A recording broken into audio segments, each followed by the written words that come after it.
Emang Reni udah tahu tentang Dea? Jika memang benar berarti bagus dong, dan Aji tidak perlu lagi menjelaskan ke Reni tentang statusnya. Berbeda dengan yang ia jelaskan ke Sinta kala itu. Ingatan itu berputar kembali, ingatan pada kejadian waktu Aji bersama Sinta.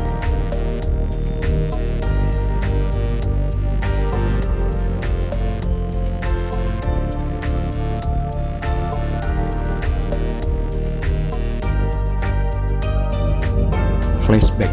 Sinta menatap Aji. Ji, gue pengen nanya sejak lama sama lu. Apaan tuh? Lu cinta sama Reni ya? Tanya Sinta. Iya, jawab Aji dengan mantap. Walaupun sakit, Sinta masih tetap tersenyum di hadapan Aji.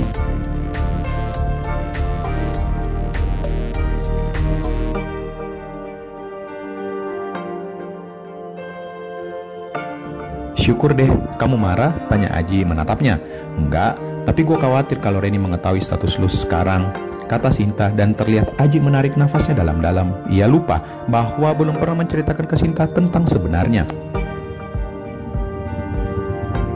Lama Aji berpikir keras, kemudian setelah menghela nafas, akhirnya sudah saatnya lah Sinta tahu status Dea yang sebenarnya. Kamu pengen tahu cerita yang sebenarnya? Tanya Aji membuat Sinta mengernyit. Cerita apaan? Jadi gini ceritanya.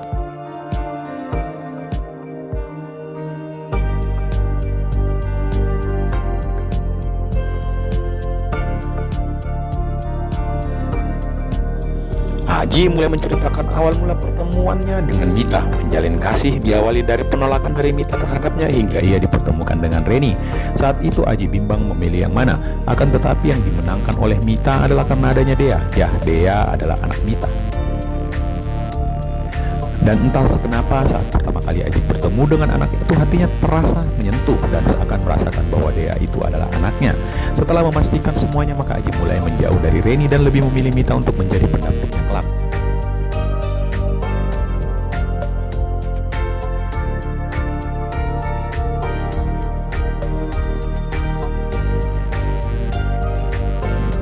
Bukan perasaan cinta sebenarnya itu untuk Reni. Ia kubur dalam-dalam dan berharap Reni bisa melupakannya, karena Aji sadar ia harus bertanggung jawab dengan apa yang telah ia perbuat bersama Mita yang ditinggal oleh suaminya. Kemudian hubungan mereka makin serius.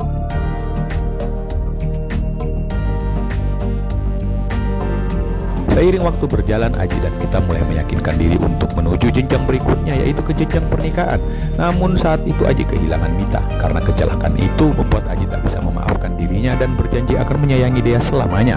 Itulah janjinya kepada Mita. Bahkan hingga saat ini Aji masih sangat menyayangi anak itu seperti anaknya sendiri. Sosok Dea lah yang membuat Aji tetap tegar menjalani kehidupan ini. Dea seorang yang bisa menghibur Aji kala ia terpuruk. Dea seorang yang mampu membangkitkan semangatnya untuk tetap berdiri dan menatap hari ke depan. Apalagi saat dimana semua keluarga Aji menerima Dea menjadi bagian keluarga. Sungguh saat itu cukup membuat Aji merasa sangat bahagia. Ya, hidup Aji hanya untuk Dea seorang, dan saat itu Aji tak menginginkan apapun lagi. Bahkan Aji tidak memikirkan sebuah pernikahan kala itu karena menurutnya Dea saat ini masih membutuhkan kasih sayang dan perhatiannya. Aji tak ingin membagi perhatiannya dengan wanita lain. Setelah menutup cerita, Aji menghela nafas dan terlihat Sinta meneteskan air mata setelah mendengar cerita Aji.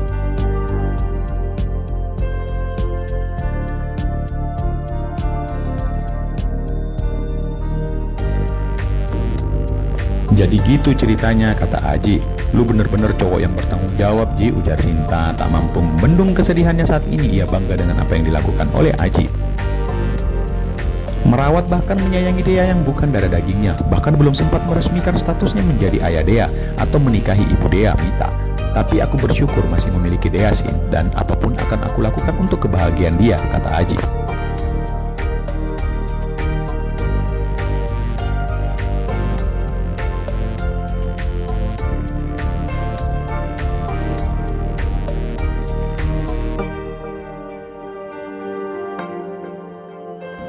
Dan gua dukung apa yang lu lakuin, kata Sinta sambil memeluknya.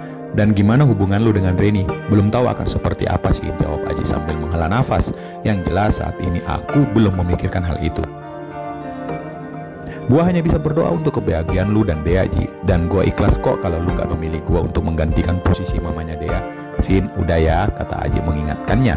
Iya, sorry, baper bro, kata Sinta mencoba bercanda dan mengalihkan perasaan sedihnya saat ini. Dasar.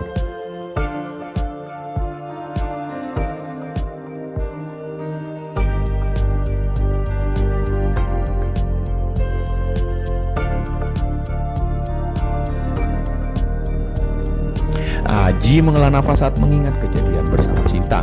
Ayah melamun lagi, kata Dea membuyarkan lamunan Aji. Enggak sayang, ayah lagi mikirin kerjaan, jawab Aji berbohong. Jadi gimana tadi? Apanya yang gimana ayah, tanya Dea mengernyit. Cerita Kak Reni, kapan dia mau ketemu sama ayah, tanya Aji. Kalau bisa sih secepatnya ya. Hehehe.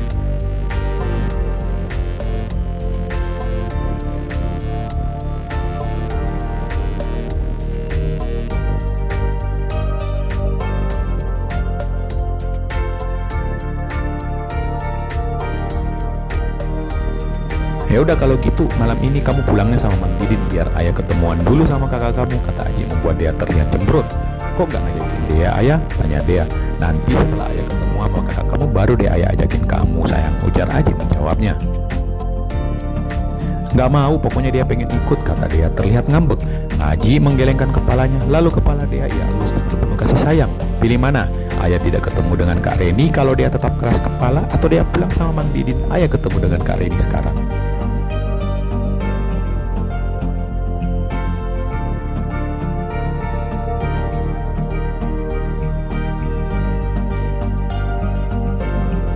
Kok gitu sih ya, tanya Dea. Ayo pilih mana, tanya Aji.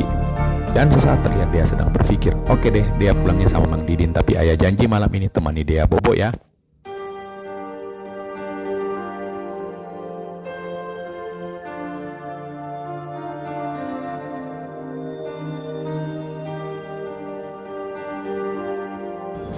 Iya sayang, memang ayah pulang ke rumah oma kok, jawab Aji. Ya udah kalau gitu dia pulang aja sekarang, kata Dea sambil berdiri dan bersiap-siap pulang. Telepon Mang Didin, mungkin dia udah nungguin kamu di bawah, kata Aji.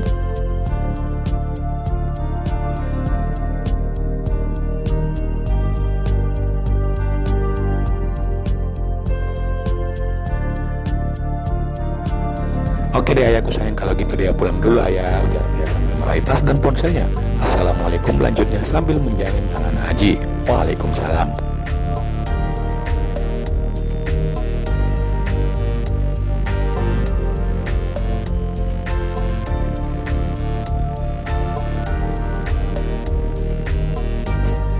Beberapa saat kemudian setelah kepulangan Dea diantar oleh Mang Didin, supir pribadi keluarga Aji, kini Aji sedang duduk menatap pintu ruangannya dengan perasaan yang berkecamuk.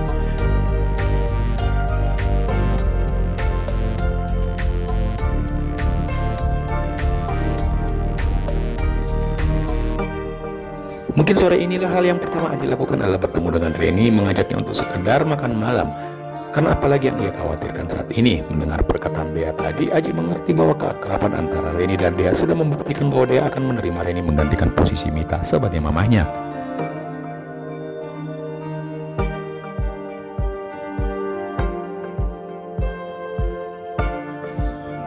Begitu juga Reni, di mana ia tak akan keberatan jika Aji berterus terang dengan keberadaan Dea dalam hidupnya. Ya mungkin memang sudah saatnya penantiannya berakhir, dan setelah memantapkan hati, maka Aji berdiri dari mejanya, kemudian meraih salah satu kunci mobil di sebuah kotak kecil yang tergantung di dinding dekat pintu masuk ruangannya. Aji tersenyum saat melihat mobil yang akan ia gunakan sore ini untuk sekedar makan malam bersama Reni. Apakah dia akan ngeh jika melihat mobil ini, gumam Aji, lalu ia menggigitkan bahu sesaat sebelum akhirnya ia melanjutkan langkahnya untuk turun dari ruangannya.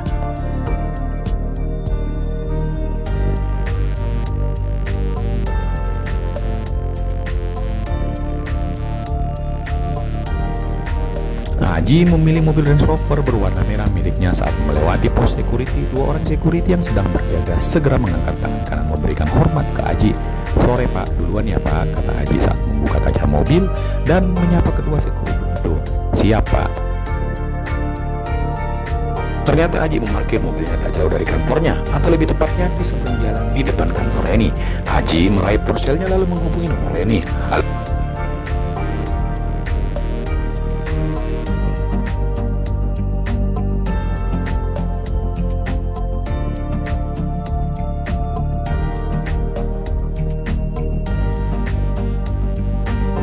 Iya lupa. Waalaikumsalam, kata Aji kembali setelah menyadari lupa memberikan salam. Iya, aku udah di seberang jalan. Oke, aku tunggu ya.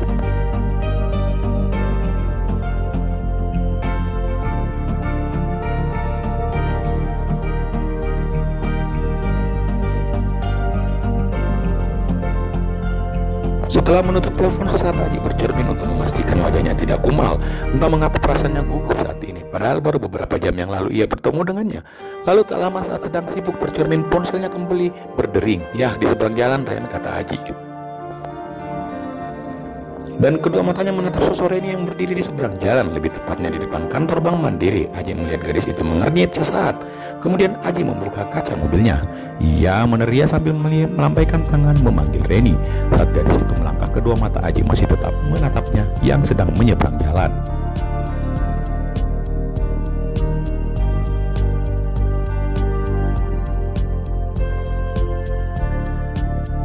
Aji membuka pintu mobil, lalu terlihat Reni naik ke dalam mobil dengan kening mengerut.